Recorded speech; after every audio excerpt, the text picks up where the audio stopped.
today. And this morning, we're taking a closer look at recovery in Western North Carolina. It's been 6 months since Helene devastated communities in the mountains, including a small area of Micaville. Here to talk with me now about the impact there is Jessica Benov with the News and Observer. Good morning, Jessica. Thanks for joining us again. Thank you for having me. Yes, of course. So Micaville, it's a small area. Not many people know about it. Tell me about the impact there. It's a tiny community. It's near the western, it's in far western North Carolina, near the North Carolina-Tennessee border. Only a few hundred people live there. And it used to be home to an old textile plant, employed lots of people. And when that plant closed, the area really struggled. But in recent years, they had found kind of new traction and rebirth as some new businesses came in. There was that old textile plant and it had been transformed into a community hub for artists. There was a coffee shop with live music and a fitness center, and so it became a destination for folks who are traveling to see the mountains and the national parks. Yeah, so really, you know, that's like you said, it's a main hub of that area, and for it to be impacted, I mean, just had repercussions, you know, beyond measure, I can imagine. And so also tell me again, the more of the devastation that they're experiencing. Yeah, you know, like a lot of places in Western North Carolina, the devastation was really bad.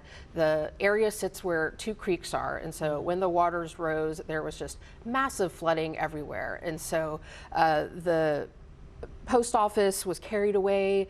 Wow. That old textile plant that had been turned into something new, that was completely flooded out. And then kind of the wild thing was that there was this water plant that sat near the textile plant, and it was just lifted up and transported down about 100 yards or so. And so you might have seen pictures of it online. The photo was shared a lot. It had Yancey Strong written across it.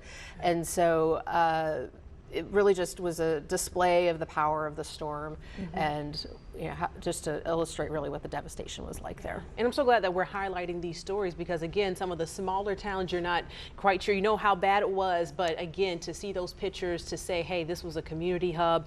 And like you said, because this was a central area for a lot of people visiting and going into the mountains, what are business owners, what are they saying? How are they taking in all of this? How are they still recovering?